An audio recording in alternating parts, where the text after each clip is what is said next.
reaches a stable state when falling to the ground. An atom can lose energy and reach a stable state when emitting radiation. Okay, radiation. We're talking about radiation, and we're going to examine the three types of radiation. Plate shown in figure 4.21. Beta particles are represented by the symbol B or E minus. The beta decay of carbon-14 into nitrogen-14 is shown below. The beta decay of unstable carbon-14 results in the creation of new atom nitrogen. Through radioactive decay to form a stable nucleus. They emit alpha and beta particles, and these... Which explains why alpha particles are attracted to the negatively charged beta, as shown in figure 4.21.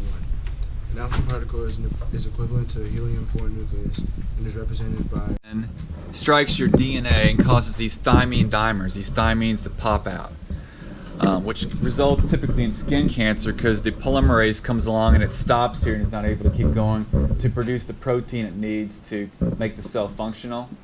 This is caused by UV. So in your textbook it says that the gamma has 0 mass, right? Now if it has 0 mass, how is it striking your DNA and then causing these to come out? And we talk about forces, Newton's third law is action-reaction. There has to be a force causing this to react. It's just not going to do it on its own. Nothing, no mass is not going to do that. So how is it the text is saying 0 mass, but your DNA is acting as if there is mass? Does anybody explain that to us? Okay, it's really pretty simple. When you look at it from the DNA perspective, you've got UV acting as a group. So it's working together. There's more than one photon. In this particular chart, you're looking at individuals. So we're talking about one alpha particle, one beta particle, one gamma particle. By themselves, that is gamma particles by themselves, their mass is negligible. It's not really going to make an enormous difference. But when you group them together, they can't have an effect. So you need to keep that in mind. Keep that in the back of your head that, yes, when they're working together, they can do things. We don't know how they stay together. That's the big question. Nobody has determined that yet. We know the nuclear force is not gravity. How do we know it's not gravity? How do we know the nuclear, what's holding the protons and neutrons together is not gravity? How do we know that? Because we found the particles that are interacting to hold them together. It's like a muon, a pion, these three different names I don't have memorized. But there are 3 different particles that are working together to keep the nucleus, the protons and neutrons together. And it's not the graviton. So when you identify the particle that's holding it together, then you can say, okay, it's a strong force, not a gravitational force. But we don't know what's holding the photons together. A photon is a particle of light. I want to write that down. Photon is a particle of light. It's also the particle in the gamma ray here. That's actually called a photon. Not a proton, but a photon.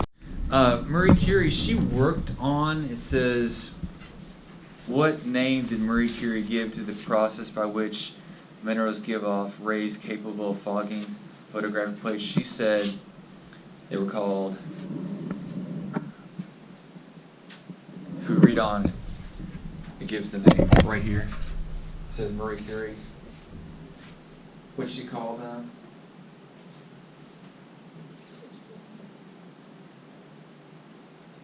Who's going to read for us? Did we get to that point?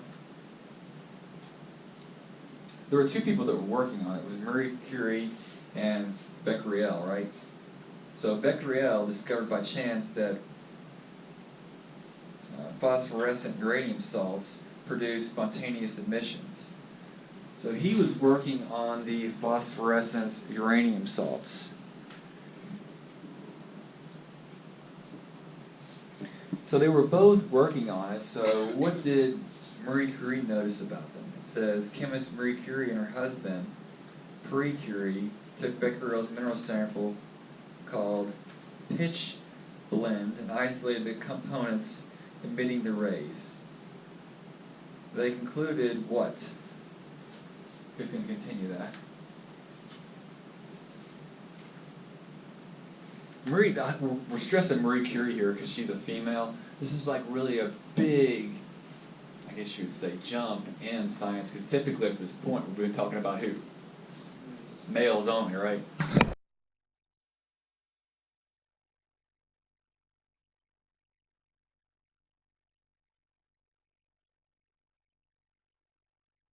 Particle is very small. It will not go through paper. So if it doesn't go through paper, Florentina, why is it significant for the atom to emit them?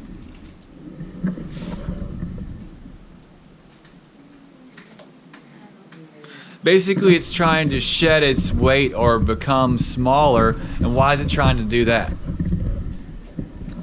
Only the larger elements will emit alpha particles. Why would it want to emit the alpha particle?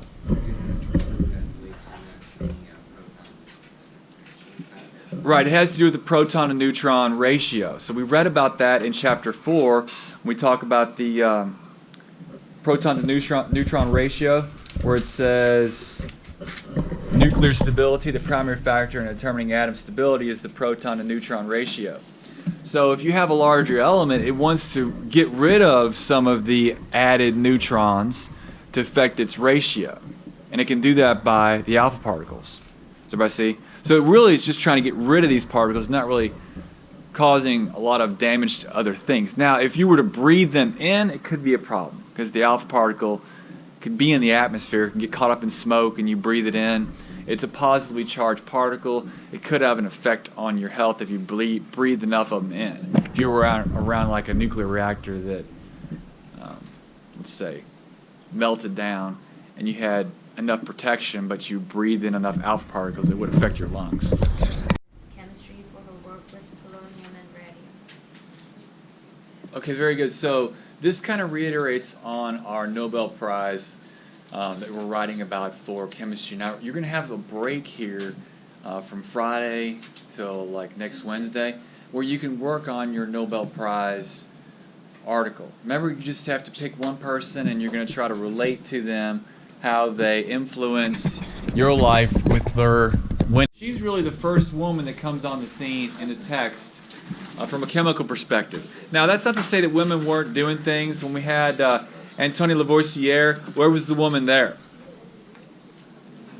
That was his wife. His wife was his assistant. So women are always, involved, but they're usually the ones that are like taking the notes and like documenting things, because they're usually the ones that are very organized.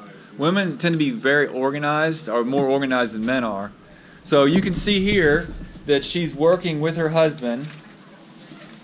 She noticed things that he didn't notice. She was just very observant, and that's why she got credit. She could document and describe things better than he could. And when he died, he also got his job at the university. So he was a professor there and teach at Sorbonne in France. And then he died, and because she was also so good, she got his job after he died.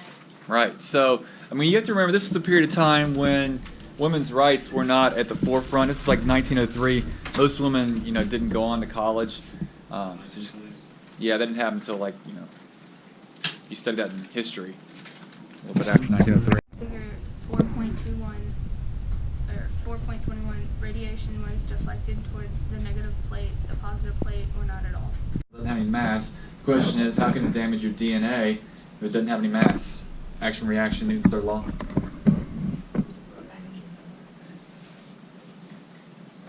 What is it again?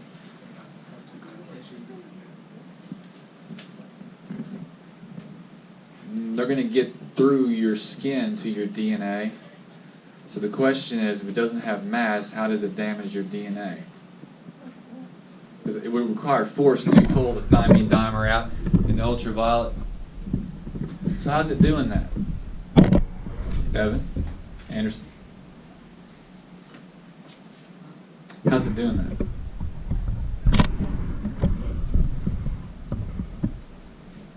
In the textbook, they're only talking about one.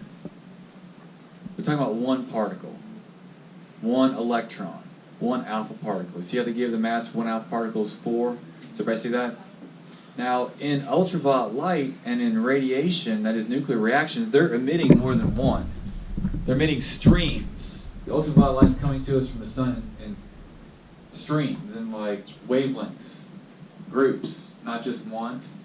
So they're bonding together. We don't know how they bond together. We do not know how photon bonding works. We do know how nuclear bonding works. They call it the strong force. It is not gravitational. There's not a graviton there. There could be gravitons there, but they're not working to keep the proton and neutron together. There's things called quarks that are doing that. Call them quarks. Let's say quarks. They're quarks. And we'll talk more about those in this chapter. I haven't memorized them off the top of my brain, but there are particles that are associated with that bonding in the nucleus. That's what they call it, the strong force.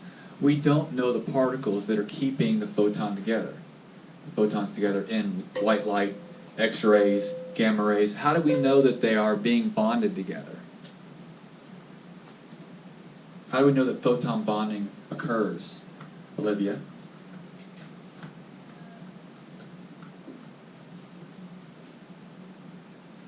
Is white light easy to separate? Is it really? What does it take to separate white light?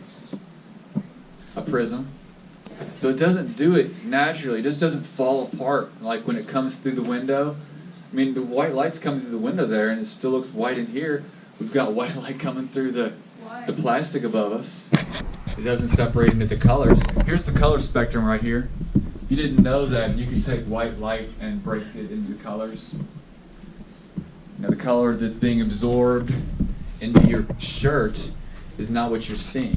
What you're seeing is being transmitted. So, for example, Devon's blue shirt there, all the colors but blue are being absorbed. Nitrogen. Okay, very good. So the beta particle, what's the charge in the beta particle? 1 negative. 1 negative. Now, why is it negative, Elizabeth? Why is the beta particle negative? I really don't know. Well, if you remember the Pac-Man drawing we got, the proton, yes, is smaller. So we just have to remember that the electron wants to bond with the proton, which is larger to form the neutron. So it's a positive-negative relationship. On this diagram, how come the beta particle is more attracted to it than it has? If you look, like it's more attracted up there than like the alpha particles, but like Right, because it's positive. yeah, but like the alpha particle has like less of a deflection, but it has like a higher charge. 'Cause, like, Right. This one's only -1, but this one's +2. But you have to remember that the smaller is going to be able to move greater distances. Larger particles are not going to travel as large distances too. Also, the larger particle is going to be traveling a little differently, not necessarily in a wave.